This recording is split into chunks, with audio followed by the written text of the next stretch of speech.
Thank you Chandrashekhar. ಈಗ ಮತ್ತೊಂದು update ಸಿಗ್ತಾ ಇದೆ. ರೇಣುಕಾಸ್ವಾಮಿಯ ಮೊಬೈಲ್ಗಾಗಿ ಪೊಲೀಸರು ತೀವ್ರ ಹುಡುಕಾಟ ಮಾಡ್ತಾ ಇದ್ದಾರೆ. ರೇಣುಕಾಸ್ವಾಮಿಯ ಮೃತದೇಹ ಪತ್ತೆಯಾಗಿರೋ ಪಕ್ಕದಲ್ಲೇ ಒಂದು ರಾಜಕಾಲುವೆ ಹರಿಯುತ್ತೆ. ಅಲ್ಲಿ ಪೊಲೀಸರು ಹುಡುಕಾಟ ಮಾಡ್ತಾ ಇದ್ದಾರೆ. ಆರೋಪಿ ಪ್ರದೋಷನ್ನು ಕರ್ಕೊಂಡು ಬಂದು ಪೊಲೀಸರು ಹುಡುಕಾಡ್ತಾ ಇದ್ದಾರೆ. ಮೃತದೇಹ ಮತ್ತು ಮೊಬೈಲ್ ಬಿಸಾಕಿದಂಥ ಸ್ಥಳದಲ್ಲಿ ಪರಿಶೀಲನೆಯನ್ನು ಮಾಡಲಾಗ್ತಾ ಇದೆ.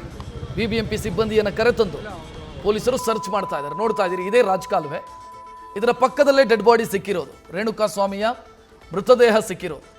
ಸದ್ಯ ಈ ರಾಜಕಾಲುವೆಯಲ್ಲಿ ಮೊಬೈಲನ್ನು ಹುಡುಕಲಾಗ್ತಾ ಇದೆ. ರಾಜಕಾಲುವೆಯಲ್ಲಿ ಬಿಬಿಎಂಪಿ ಸಿಬ್ಬಂದಿಯನ್ನು ಬಳಸಿ ಮೊಬೈಲ್ ಹುಡುಕ್ತಾ ಇರುವಂಥ ದೃಶ್ಯವನ್ನು ನೋಡ್ತಾ ಇದ್ದೀರಿ. ಈ ಕೇಸ್ನಲ್ಲಿ ರೇಣುಕಾಸ್ವಾಮಿ ಮೊಬೈಲು ಪ್ರಮುಖ ಸಾಕ್ಷ್ಯಾಧಾರ ಆಗುತ್ತೆ. ಆ ಕಾರಣಕ್ಕಾಗಿ ಪೊಲೀಸರು ಸದ್ಯ ಮೊಬೈಲ್ ಹುಡುಕಾಟಕ್ಕೆ ನಿಂತಿದ್ದಾರೆ. ಡೆಡ್ ಬಾಡಿ ತಂದು ಎಸೆಯೋ ಸಂದರ್ಭದಲ್ಲಿ ಮೊಬೈಲನ್ನು ರಾಜಕಾಲುವೆಗೆ ಎಸೆಯಲಾಗಿತ್ತು ಅನ್ನೋ ಮಾಹಿತಿಯನ್ನು ಆರೋಪಿಗಳು ಕೊಟ್ಟಿರೋದ್ರಿಂದ ಈ ಜಾಗದಲ್ಲಿ ಸದ್ಯ ಮೊಬೈಲ್ ಹುಡುಕಾಟವನ್ನು ಮಾಡ್ತಾ ಇದ್ದಾರೆ. ಸೊ ಹರಿಯೋ ನೀರಲ್ಲಿ ಇಷ್ಟು ದಿನದ ನಂತರ ಮೊಬೈಲನ್ನು ಹುಡುಕೋದಕ್ಕೆ ಹೊರಟ್ರೆ ಸಿಗತ್ತಾ ಅನ್ನೋದು ಪ್ರಶ್ನೆ. ಆದರೆ ಸಿಗಬೇಕು ಅನ್ನೋ ನಿಟ್ಟಿನಲ್ಲಿ ಪ್ರಯತ್ನವನ್ನು ಪೊಲೀಸರು ಮಾಡ್ತಾ ಇರೋದು. ಆರೋಪಿಯೊಬ್ಬನನ್ನು ಕರ್ಕೊಂಡು ಬಂದು ಎಲ್ಲೆಸ್ದ್ರಪ್ಪ ನೀವು ಮೊಬೈಲು ಅಂತ ಪ್ರಶ್ನೆ ಕೇಳಿ ಆ ಜಾಗದಲ್ಲಿ ಸದ್ಯ ಮೊಬೈಲ್ ಹುಡುಕಾಟವನ್ನು ಮಾಡಲಾಗ್ತಾ ಇದೆ.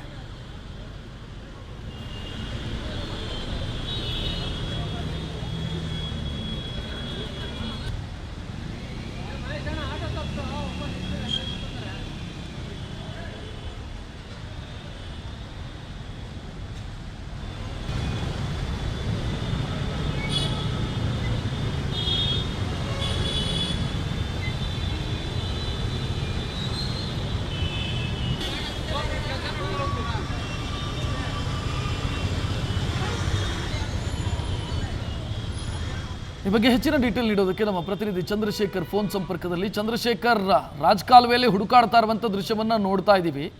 ದಿನಗಳು ಉರುಳಿ ಹೋಗಿವೆ, ಹರಿತಾ ಇರುವಂಥ ನೀರಿದು. ಸೊ ಇಲ್ಲಿ ಮೊಬೈಲ್ ಹುಡುಕಬೇಕು, ಕರೆಕ್ಟು, ಸಿಗೋಂಥ ಸಾಧ್ಯತೆ ಎಷ್ಟು ಅಂತ ಪ್ರಶ್ನೆ. ಖಂಡಿತವಾಗಿಯೂ ರಕ್ಷತ್, ಏನು ಈ ಒಂದು ಪ್ರಕರಣಕ್ಕೆ ಸಂಬಂಧಪಟ್ಟಂತೆ ಈಗಾಗಲೇ ಸಾಕಷ್ಟು ಸಾಕ್ಷಿಗಳನ್ನ ಕಲೆ ಹಾಕಿರುವಂತಹ ಪೊಲೀಸರು ನಿಧಾನಕ್ಕೆ ಒಂದೊಂದೇ ಮಾಹಿತಿ ಬಯಲಾಗ್ತಿದ್ದಂತೆ ಈ ಒಂದು ಪ್ರಕರಣದ ತೀವ್ರತೆ ಹೆಚ್ಚಾಗ್ತಿದ್ದಂತೆ ಪ್ರತಿಯೊಂದು ಸೂಕ್ಷ್ಮತೆಯನ್ನು ಬಿಡದೆ ಸರ್ಚಿಂಗ್ ಅನ್ನ ಮಾಡ್ತಾ ಇರೋದು. ಮೊದಲಿಗೆ ಏನು ಈ ಒಂದು ಪ್ರಕರಣಕ್ಕೆ ಸಂಬಂಧಪಟ್ಟಂತೆ ಆರೋಪಿ ರೇಣುಕಾಸ್ವಾಮಿಗೆ ಯಾರೆಲ್ಲ ಫೋನ್ ಮಾಡಿದ್ರು ಅಥವಾ ಯಾವೆಲ್ಲ ರೀತಿಯಲ್ಲಿ ಚಾಟ್ ಮಾಡಲಾಗಿತ್ತು, ಯಾವ ಅಕೌಂಟ್ ಇಂದ ಚಾಟ್ ಮಾಡಲಾಗಿತ್ತು, ಈ ರೀತಿಯಾದಂತಹ ಸಂಪೂರ್ಣ ಮಾಹಿತಿ ಆ ಮೊಬೈಲ್ ನಲ್ಲಿ ಇತ್ತು. ಈ ಹಿನ್ನೆಲೆಯಲ್ಲಿ ಆ ಮೊಬೈಲ್ ಎಲ್ಲಿ ಅನ್ನುವಂತಹದ್ದು ಸಾಕಷ್ಟು ಯಕ್ಷ ಪ್ರಶ್ನೆ ಆಗಿತ್ತು. ಈ ವಿಚಾರವಾಗಿ ಆರೋಪಿ ಪ್ರದೋಷ್ನನ್ನ ಸಾಕಷ್ಟು ವಿಚಾರಣೆಗೆ ಒಳಪಡಿಸಿದ್ರು.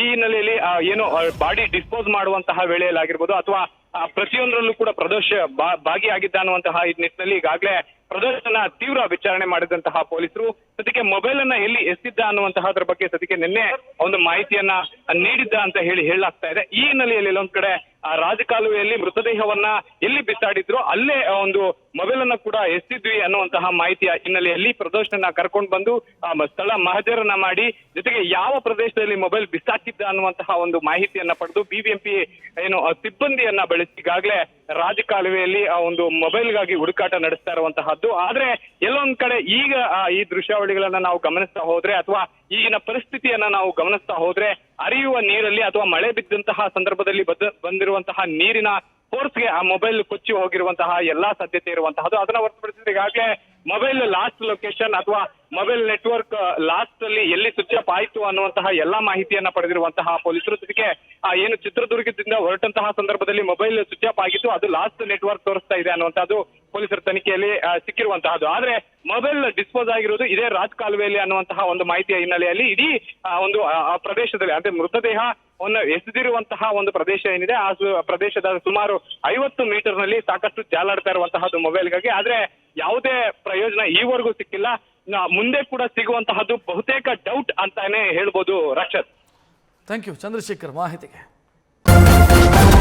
ನ್ಯೂಸ್ ಫಸ್ಟ್ ನಿರ್ಭೀತಿಯಿಂದ ನಿಮ್ಮ ಪರವಾಗಿ.